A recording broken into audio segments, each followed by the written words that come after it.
కొని దేవదూతలు బయటకు తీసుకెళ్తా ఒక ఆజ్ఞ ఇచ్చారంట. ఏమనంటే, మీరు వెళ్ళండి, వెనక్కి తిరిగి చూడొద్దు అన్నారు. ఏమన్నారండి? వెనక్కి తిరిగి చూడొద్దు అని చెప్పారు.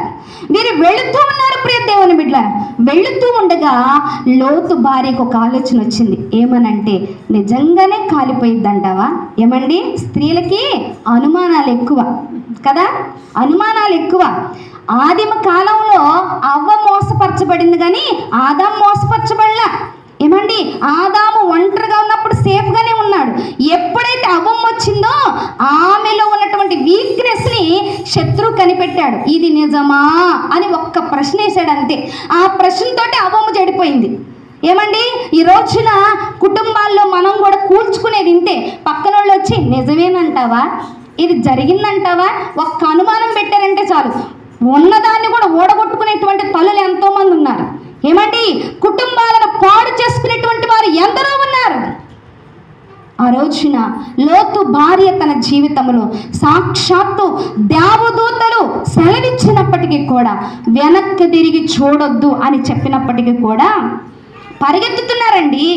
లోతు పరిగెత్తుతున్నాడు, లోతు పిల్లలు పరిగెత్తుతున్నారు, లోతు భార్య పరిగెత్తుతుంది. పరిగెత్తుతూ ఉండగా ఈమెకు ఒక ఆలోచన వచ్చింది. మనకు వస్తుంది కదా అలాంటి ఆలోచన. నిజంగానే కాలిపోయిద్దంటావా? ఏమండి, నిజంగానే కాలిపోయిద్దంటావా? ఈరోజు చాలామంది అనుకుంటారండి, అసలు కన్యక ఎలా గర్భం ధరించిద్దండి? అమ్మా, నా మాటలు వినాలి. కన్యక ఎలా గర్భం ధరించిద్దండి? కన్యక ఎలా బిడ్డను కనిద్దండి? మనుషులకు అసాధ్యమే, దేవునికి సమస్తము సాధ్యమే.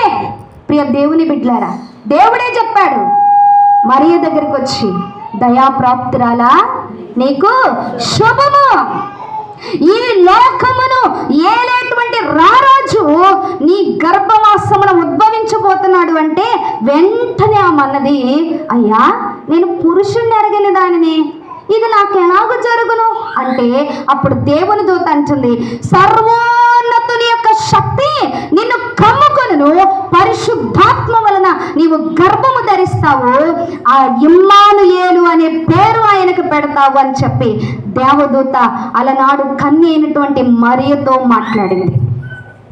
ఇక్కడ లోతు భార్య సందేహించినట్లుగా నిజంగా కాలిపోయిద్దంటావా ఈ పట్టణం? ఏమండి, నిజంగా ఈ ప్రజలందరూ కాలిపోతారంటావా? నిజంగా నా స్నేహితులు ఉన్నారు కదా పట్టణంలో.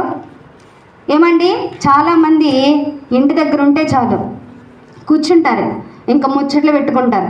వాళ్ళ గురించి అసలు ఎవరు మాట్లాడుకోరండి.